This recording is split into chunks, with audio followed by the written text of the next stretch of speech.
Esse filme faz parte do material complementar do curso de Gerenciamento de Projetos com o MS Project 2010. Nesse momento, nós vamos revisar o registro das predecessoras. Após concluído o registro de todas as atividades, nós podemos informar a ordem de execução das mesmas.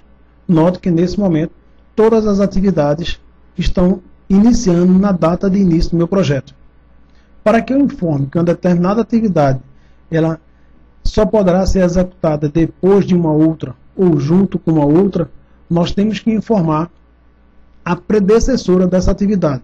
O MS Project trabalha com 4 tipos de predecessão: término-início, término-término, início-término ou início-início. As mais comuns são término-início, início-início e término-término.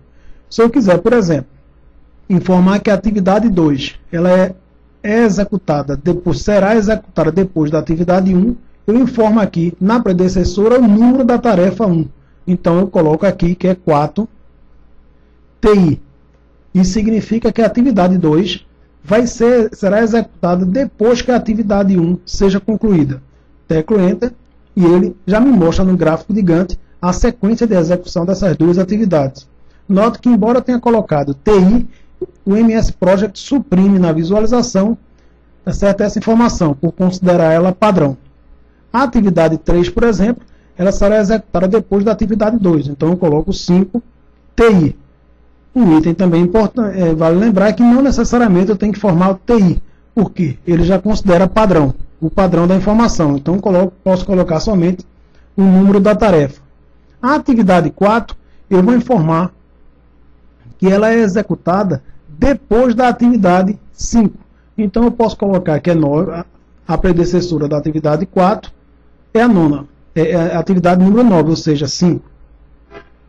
E a atividade 5, eu vou informar que ela tem como predecessora a atividade 3. Então eu coloco aqui o número 7. Meu gráfico de Gantt começa a me mostrar a sequência de execução das minhas atividades.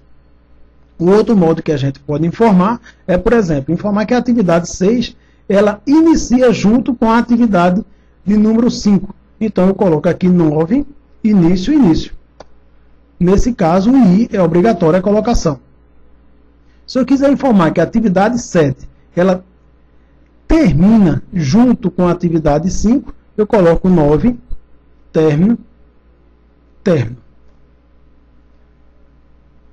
Só relembrando, uma informação que nós estamos vendo aqui, essas duas atividades, embora tenham a mesma duração, elas têm prazos diferentes.